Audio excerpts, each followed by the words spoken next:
ॐ अज्ञानतिमिरान्धस्य ज्ञानाञ्जनशलाकया चक्षुरुन्मिलितं येन तस्मै श्रीगुरवे नमः।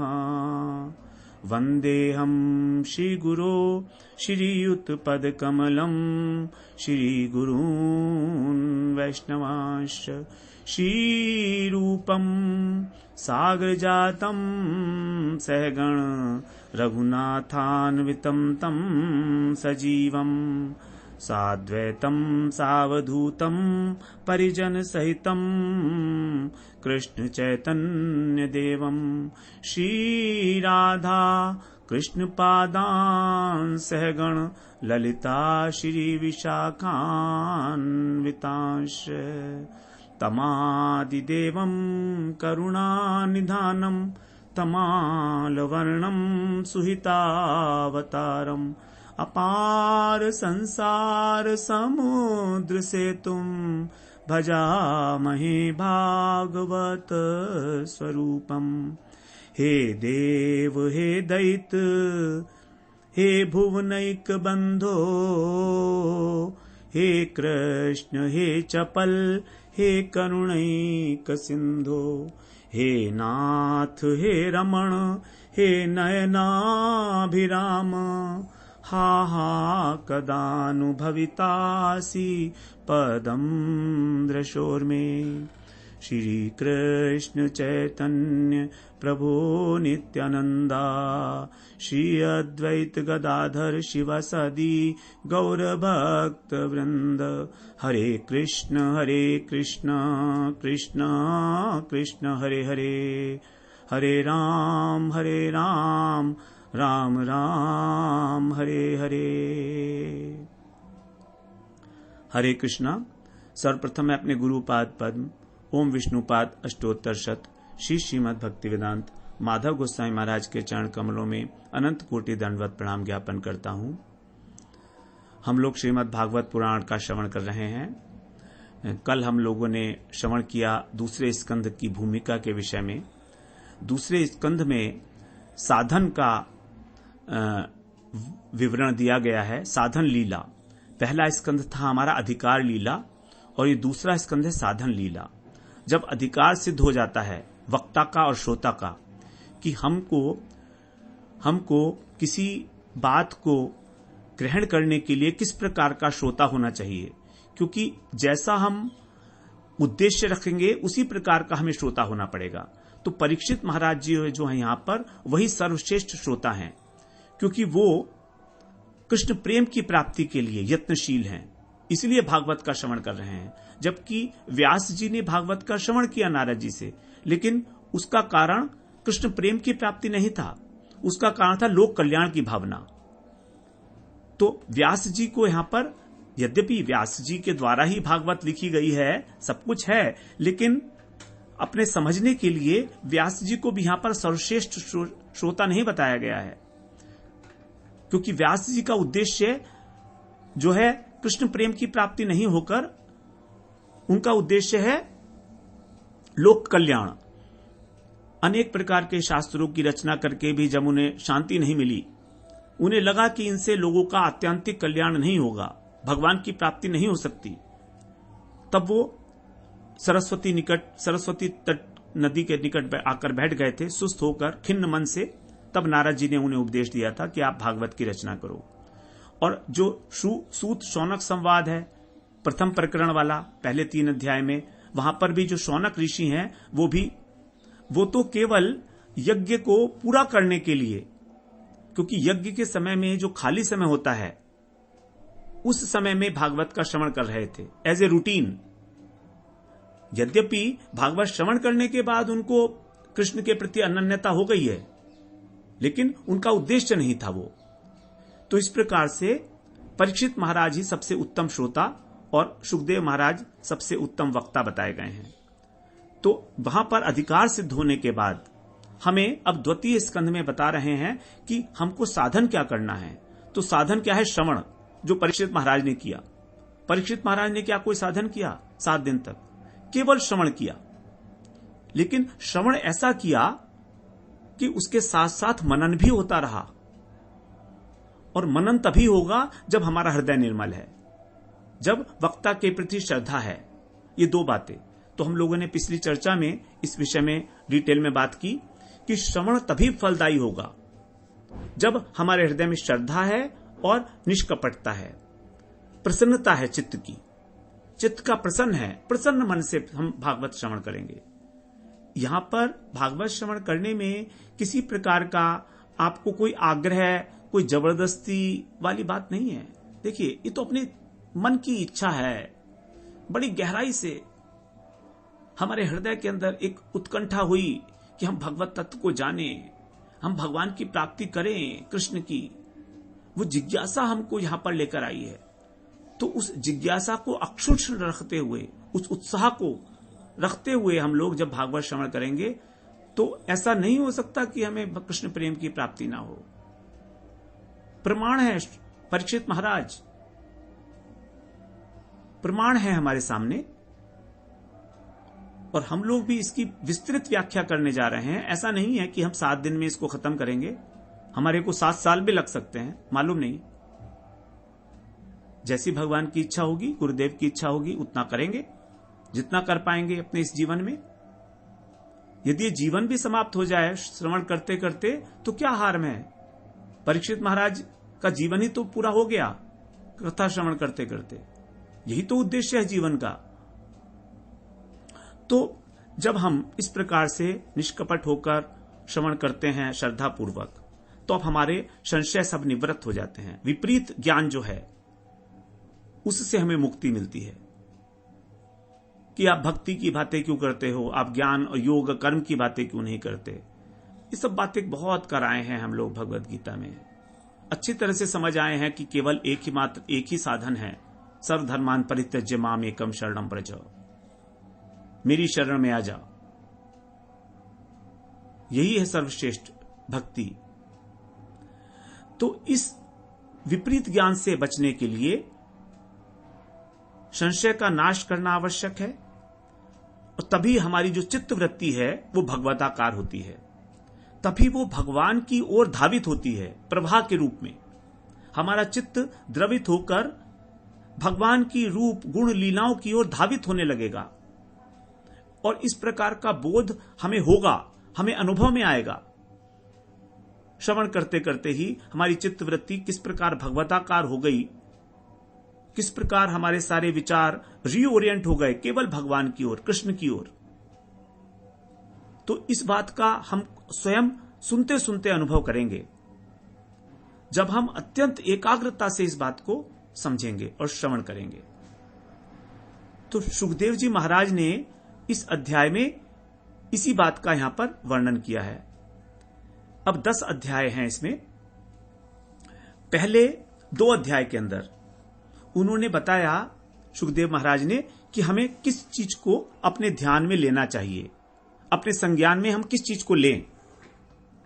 मतलब पहले उन्होंने बताया कि ये जो ब्रह्मांड है पूरा, ये समझिए कि एक ब्रह्मांड भगवान का ही विराट रूप है।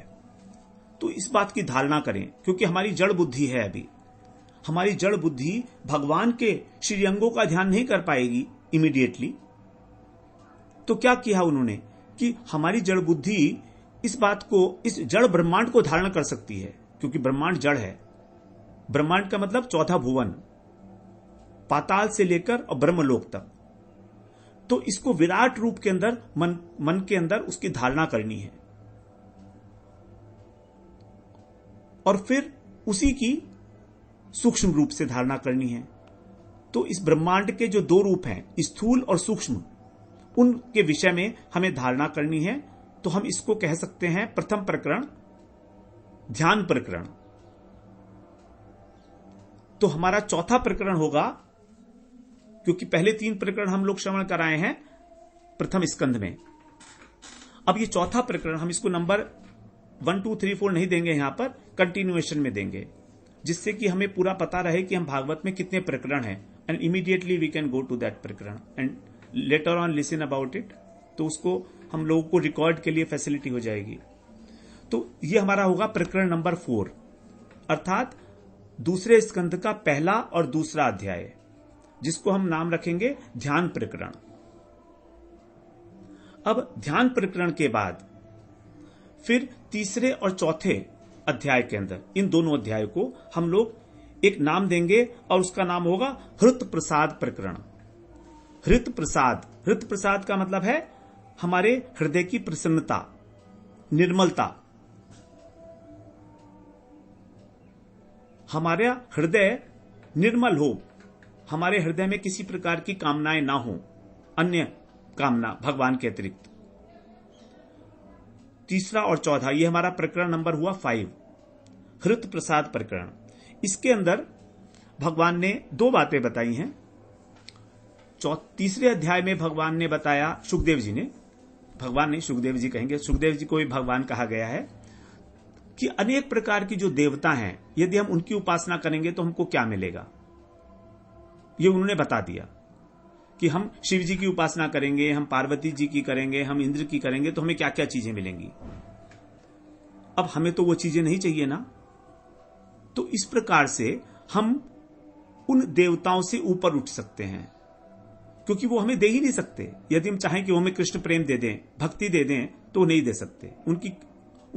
उनकी रेंज में नहीं है वो उनके अधिकार क्षेत्र में ही नहीं है, तो कैसे देंगे। इसीलिए सुखदेव जी ने यहां पर विशेष रूप से बताया कि इस देवता की पूजा करने से आपको ये मिलेगा।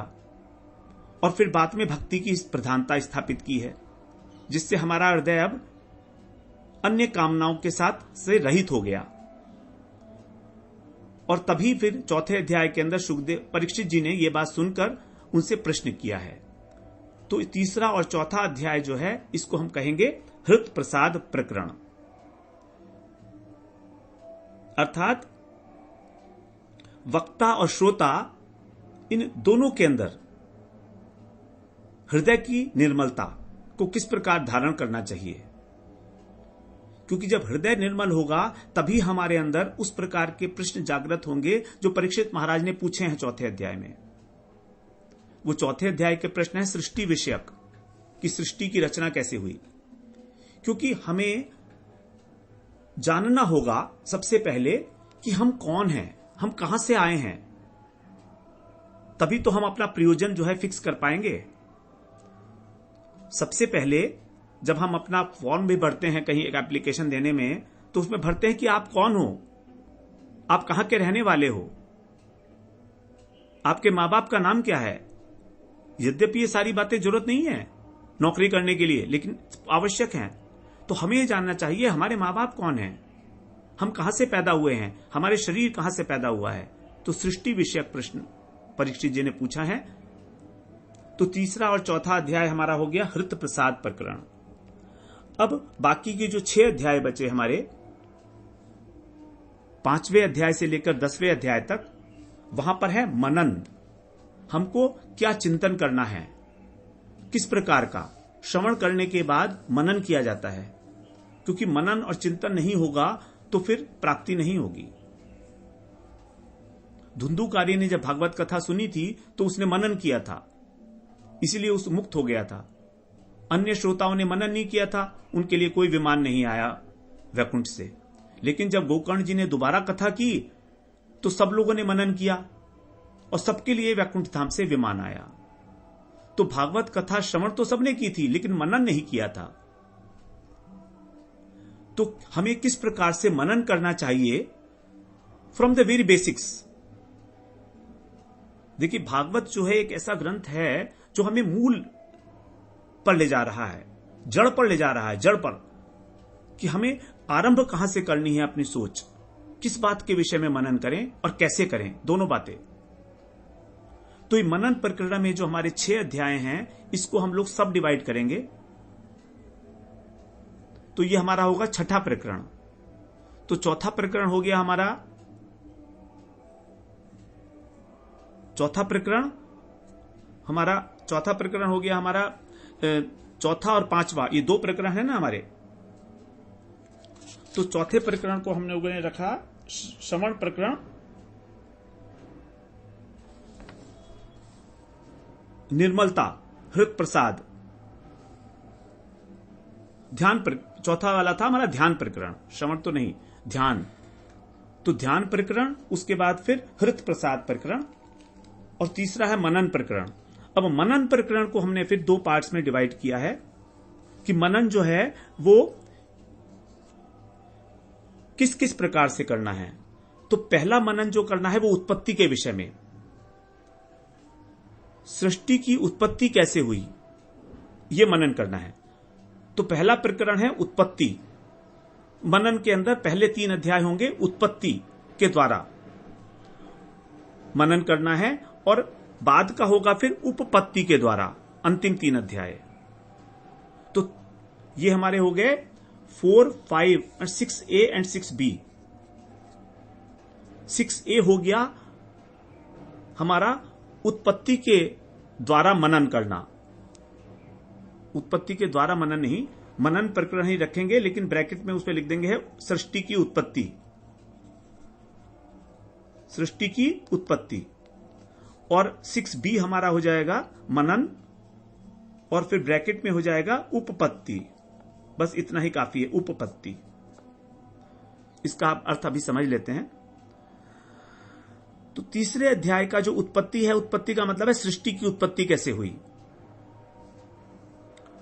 क्योंकि इस ब्रह्मांड की उत्पत्ति में क्या है, ये ब्रह्मांड जड़ है, अनित्य है, इसीलिए इसकी उत्पत्ति होती है।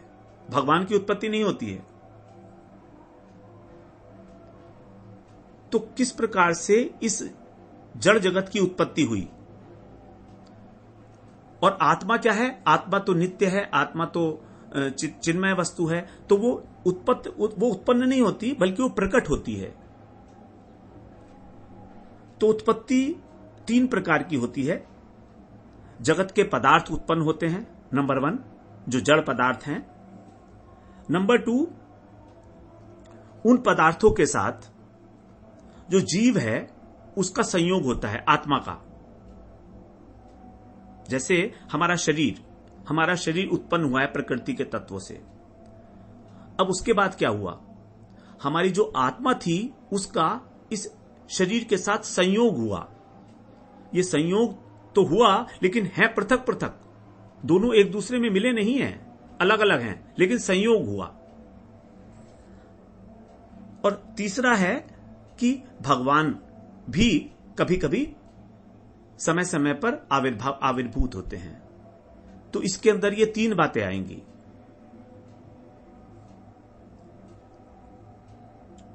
उत्पत्ति के अंदर नंबर 1 जड़ शरीर की उत्पत्ति, नंबर 2 जड़ शरीर के द्वारा जड़ शरीर में से आत्मा का संयोग,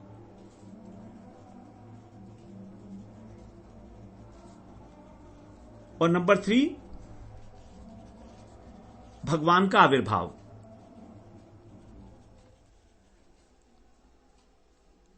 भगवान की लीला अवतार जो होते हैं। तो क्रमशः ये तीनों बातें इन 3 अध्याय में दी गई हैं, 5वें, 6ठे और 7वें में। 7वें अध्याय के अंदर है भगवान की लीला अवतारों का वर्णन। 6ठे अध्याय में है भगवान की विभूतियों का वर्णन, और 5वें अध्याय में है सृष्टि की उत्पत्ति, जो जड़ है। 24 तत्व हैं हमारे शरीर में। तो जड़ चेतन का संयोग, यह है हमारा 6ठा अध्याय।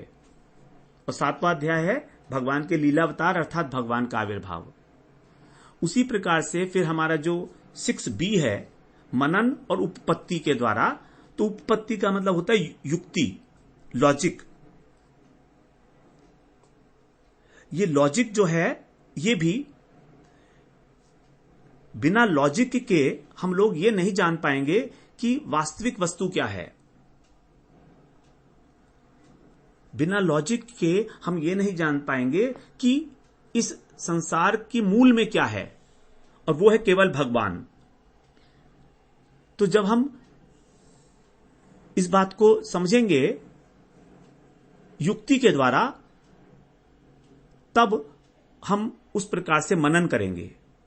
तो मनन हमें किस प्रकार से करना है, पहले तो हम उत्पत्ति के विषय में मनन करेंगे, उसके बाद फिर उपपत्ति के द्वारा, युक्ति के द्वारा ये सिद्ध करेंगे कि केवल भगवान ही एकमात्र वस्तु है इस जगत के अंदर, और कुछ नहीं है। मत्तः परतरम नान्यत् किंचिदस्ति धनंजय। जो भगवान ने कहा 7वें अध्याय में 7वें श्लोक में। इसी बात को जब हम दूसरे अध्याय में पहुंचेंगे 9वें श्लोक में, 9वें अध्याय में, तब 35वें श्लोक में कहा जा रहा है, एतावदेव जिज्ञास्यम तत्त्वं जिज्ञासुनात्मनः अन्वय व्यतिरेकाभ्याम यत् स्यात् सर्वत्र सर्वदा। ये जो हमारा 6B प्रकरण है उपपत्ति वाला, इसका सारभूत श्लोक है। इसमें कह रहे हैं, भगवान कह रहे हैं ये बात ब्रह्मा जी से कि हे ब्रह्मा, जो लोग मेरा अर्थात भगवान का यथार्थ अनुभव प्राप्त करना चाहते हैं, जो लोग चाहते हैं कि हमें भगवान का अनुभव हो, उनको क्या करना चाहिए? उनके लिए एकमात्र एतावत एव, बस इतना ही। भगवान ने चतुश्लोकी गीता बताई ब्रह्मा जी को 9वें अध्याय में। 4 श्लोकों के अंदर भागवत का उपदेश दिया। चतुश्लोकी गीता नहीं, चतुश्लोकी भागवत। थोड़ा सा बोलने में जो है हो गया। तो चतुश्लोकी भागवत का उपदेश दिया ब्रह्मा जी को भगवान ने। और इतना कहने के बाद फिर कहते हैं ठीक है, इतनी सारी बात तो बहुत बड़ी है, बस इस सब का इतना ही सार है। एतावत एव क्या है? जिज्ञास्यम तत्व जिज्ञासु। जो तत्व जिज्ञासा करने वाला व्यक्ति है उसको, अर्थात जो मुझे प्राप्त करना चाहता है, उसको केवल एक करना चाहिए काम, वो करनी चाहिए जिज्ञासा कि वो उपाय क्या है। तो उस उपाय की जिज्ञासा ही, वो उपाय ही जिज्ञासा करने योग्य है, अर्थात जिज्ञासा करके और जानने योग्य है।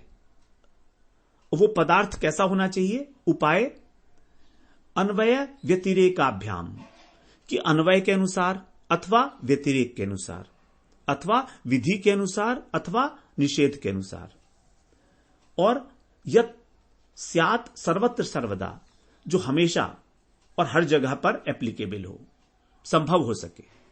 एक ऐसा उपाय भगवान की प्राप्ति के लिए निर्धारित किया जाना चाहिए, उसके प्रति जिज्ञासा करनी चाहिए, जो हर समय उपलब्ध हो और हमेशा हर जगह पर उपलब्ध हो, सर्वत्र और सर्वदा।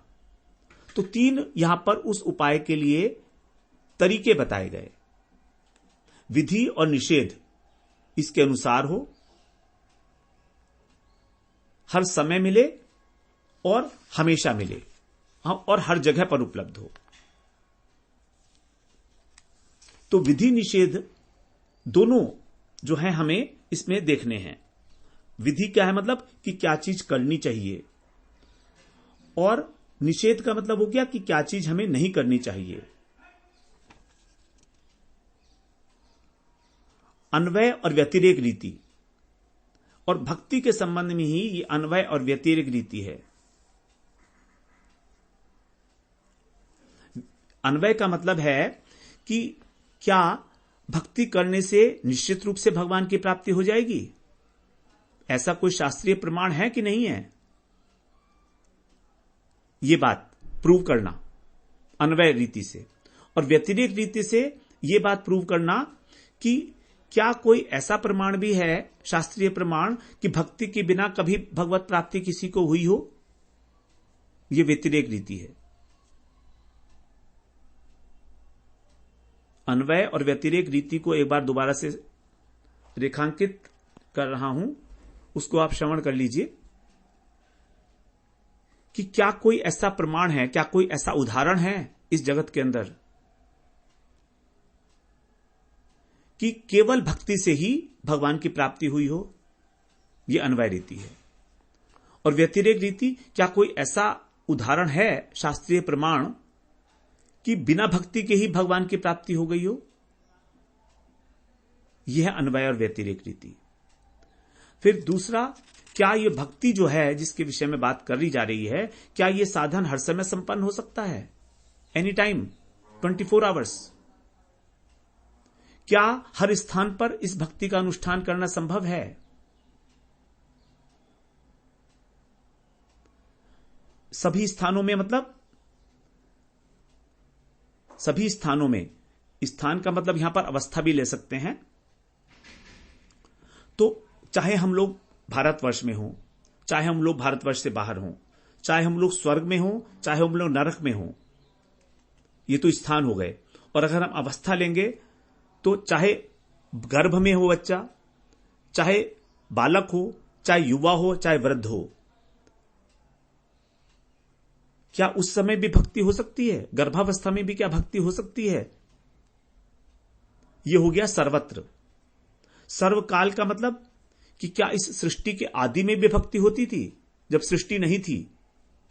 क्या अभी सृष्टि चल रही है तब होगी? और क्या प्रलय में भी भक्ति हो सकती है?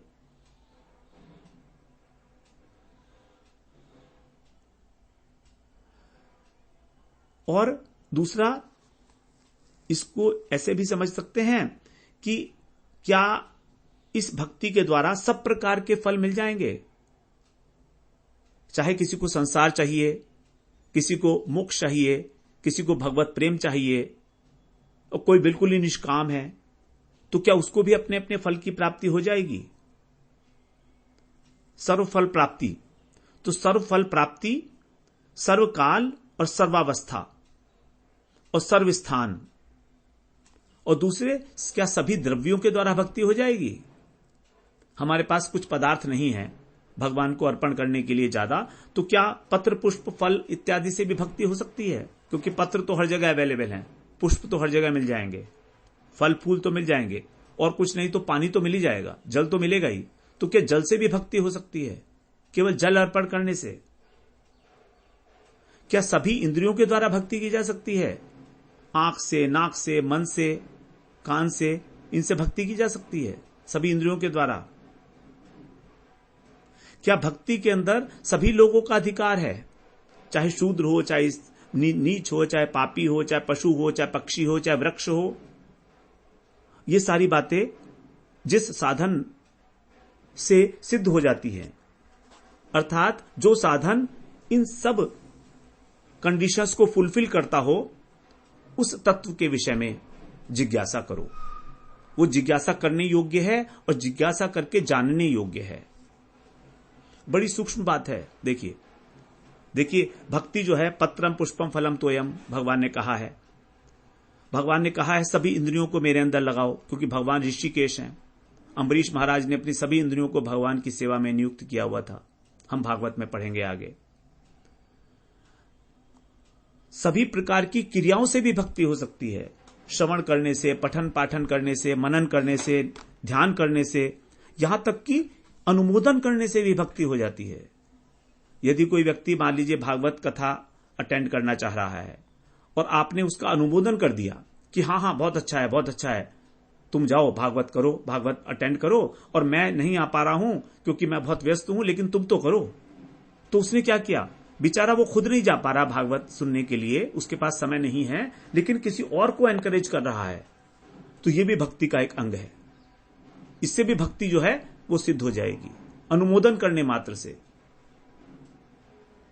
अभी हमने कोई क्रिया नहीं की, किसी प्रकार की क्रिया नहीं हुई हमारे शरीर के द्वारा, ना हमने श्रवण किया, ना पठन पाठन किया, ना ध्यान किया, ना अनुमोदन किया। अभी केवल इच्छा मात्र पैदा हुई है कि हम भागवत का श्रवण करें, तो उस क्रिया से पहले भी भक्ति होती है। भगवान ने कहा है कि जो भागवत श्रवण करने की इच्छा मात्र करता है, मैं उसके हृदय के अंदर अवरुद्ध हो जाता हूं। हम लोग मंगलाचरण के श्लोक में श्रवण कराए हैं। सद्यो हृदय अवरुध्यते अत्र कृतिभि शुश्रूषुभिस्त क्षणात्। उसी समय भगवान जो है उसके हृदय में आकर बैठ नहीं जाते हैं, क्योंकि अगर बैठे तो उठकर जा भी सकते हैं। वो कहते हैं अवरुद्ध हो जाता हूं, मतलब मैं फंस जाता हूं, अब हृदय के अंदर धस जाता हूं। धसना समझते ना, कि जब मिट्टी के अंदर हमारा पैर धस जाता है तो वो उसमें से निकल नहीं सकता, अपने आप से नहीं निकल सकता। तो भगवान ऐसे धस जाते हैं हृदय के अंदर केवल इच्छा करने मात्र से। तो ये है भक्ति की महिमा। चाहे ज्ञान हो, कर्म हो, योग हो, ये सब ऐसे नहीं होता है। भक्ति नहीं, ज्ञान कर्म योग नहीं हो सकते हैं। हमने सोच लिया कि हम ज्ञान प्राप्त करेंगे तो प्राप्त हो जाएगा क्या, फल मिल जाएगा क्या? नहीं मिलेगा। लेकिन यहां पर भक्ति करने का फल केवल इच्छा मात्र से ही मिलने लगता है। अभ्यास योगेन ततो माम इच्छाप्तुम धनंजय, कि तुम अभ्यास तो करो, अभ्यास तो बहुत अच्छी बात है, करना ही होगा, लेकिन माम इच्छाप्तुम, मेरी इच्छा करते हुए अभ्यास करना। ऐसे ना हो कि अभ्यास कर रहे हो और इच्छा ना हो, तब नहीं होगा। क्योंकि भगवान क्या है? भगवान सभी की इच्छाओं को पूरा करने वाले हैं। एको बहुनाम यो विदधाति कामान, भगवान एक हैं लेकिन सभी की इच्छाओं को पूरा करते हैं। विदधाति कामान, सबकी कामनाओं का विधान, अर्थात उनकी इच्छा पूरी करते हैं, एक होते हुए भी। श्रुति वाक्य है। तो इस प्रकार से भक्ति अनुष्ठित होने से पहले भी भक्ति हो जाती है, उसके फल की प्राप्ति होनी आरंभ हो जाती है, हृदय निर्मल होना शुरू हो जाता है, केवल अनुमोदन करने से, केवल इच्छा मात्र करने से। तो इतने सारे जो क्लॉजेज हैं वो भक्ति के ऊपर एप्लीकेबल हो जाते हैं। तो एक बार इसको दोबारा से हम श्रवण करेंगे जिससे संज्ञान में आ जाए अच्छी प्रकार से। नंबर 1, अन्वय और व्यतिरेक रीति से भक्ति सर्वोत्कृष्ट सिद्ध हो जाती है। अनेक प्रकार के उदाहरण हैं कि शास्त्र जिसने भक्ति की है उसको भगवान मिले हैं। ध्रुव महाराज, प्रहलाद, अम्बरीश महाराज, सीरीज है, पूरी भागवत में लाइन लगी हुई है, सभी को मिली है। और ऐसा कोई भी व्यक्ति नहीं है जिसने भक्ति नहीं की और उसे भगवान मिल गए हों, उसको भगवान की प्राप्ति नहीं हुई है। ऐसे भी उदाहरण हम पढ़ेंगे आगे, ज्ञानी योगी जो हैं। उसके बाद भक्ति के अंदर सभी का अधिकार है। नंबर 2, चाहे कोई कितना ही नीच हो, पापी हो, स्त्री हो, शूद्र हो, कुछ भी हो, वृक्ष हो, पशु पक्षी हो। वृक्ष यमलार्जुन का उद्धार किया, पशु गजेंद्र, पक्षी ब्रज के सब पशु पक्षी सभी भगवान की लीन थे उसके अंदर। और पापी और नीच, अजामिल जैसा पापी, महापापी था अजामिल। स्त्रियों ने तो बहुत भक्ति किया है भागवत के अंदर, गोपियां हैं सबसे ऊंची। और शूद्र को भी भक्ति मिली है यहां पर, स्वपच जो है उसको भी भक्ति मिली है। तो और सभी इंद्रियों के द्वारा भक्ति अम्बरीश महाराज के द्वारा की गई, तीसरा नंबर। चौथा, पत्र पुष्प फल अन्न जल इत्यादि, इनसे भी भक्ति होती है, चौथा हो गया पॉइंट। पांचवा, कि भागवत का पाठन करने से मनन, ध्यान, अनुमोदन और इच्छा करने से भी भक्ति का फल मिलने लगता है। छठा, सब प्रकार के लोगों को अकामे सर्व कामो वा मोक्ष कामो उदारधि, सभी लोगों को अपने अपने अभीष्ट की प्राप्ति होती है। तीव्रेण भक्ति योगेन, तो जो तीव्र भक्ति करते हैं उनकी अभीष्ट की प्राप्ति होती है, चाहे कुछ भी हो। सातवां, कभी भी भक्ति की जा सकती है 24/7, और इस सृष्टि के आदि में भी, मध्य में भी और अंत में भी, सभी युगों के अंदर, सभी क्षणों में, सभी मुहूर्तों में। कोई भी भक्ति के लिए ऐसा नहीं है कि मुहूर्त निकालना पड़ेगा हमको। 8वां पॉइंट, कहीं पर भी, एनी प्लेस, पूरे ब्रह्मांड में कहीं पर भी भक्ति की जा सकती है।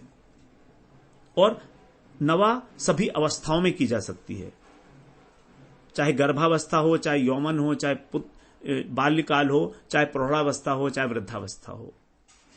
तो 9 प्रकार से जो भगवान ने यहां पर कहा था, यत स्यात् सर्वत्र सर्वदा, जो हमेशा हो और सब जगह हो और अन्वय व्यतिरेक रीति से सिद्ध होती हो। तो भगवान ने यहां पर 3 बातें बताई थी, हम लोगों ने उस 3 को एक्सपेंड किया 9 के अंदर। तो ये भक्ति तत्व इस प्रकार का है। इस भक्ति के लिए ही सबसे पहला साधन है श्रवण और श्रवण। अनेक प्रकार के प्रमाण हैं कि ज्ञान, कर्म इत्यादि के द्वारा जो है बिना सहायता के भक्ति के नहीं होती है, वो केवल कर्म कांड और ज्ञान कांड रह जाएगा। जबकि भक्ति स्वतंत्र रूप से अपना फल प्रदान करती है, उसको कर्म और ज्ञान की आवश्यकता नहीं है। ऐसे बहुत सारे भक्त हैं जो बिना पढ़े लिखे हैं, उन्होंने कोई शास्त्रों का अध्ययन नहीं किया, पशु पक्षी तक हैं। तो क्या गजेंद्र ने कोई विद्या अर्जित की थी? क्या ध्रुव महाराज जो हैं उन बहुत बड़े हो गए थे? वो तो बाल्यकाल में ही हो गई थी उनकी भक्ति सिद्ध। व्याधस्य आचरणम, एक कहा जाता है, व्याधस्य आचरणम ध्रुवस्य च वयो विद्या गजेंद्रस्य का कुब्जाया किमुनाम रूपम अधिकम किम तत् सुदाम्नो धनम वंशः को विदुरस्य यादव पते रुक्रस्य किम पौरुषम भक्त्या तुष्यति केवलम नच गुणैर भक्ति प्रियो माधव। भगवान को गुण प्रिय नहीं है, केवल भक्ति ही प्रिय है। जो व्याध था उसका क्या आचरण था? वो पशुओं को मारता था, मारता भी नहीं था, उनको घायल करके छोड़ देता था, उनको तड़पते हुए देखता था। उसको भगवान की भक्ति मिली है। ध्रुव महाराज की आयु 5 वर्ष की थी। गजेंद्र, उसने क्या कोई विद्या अर्जित की थी?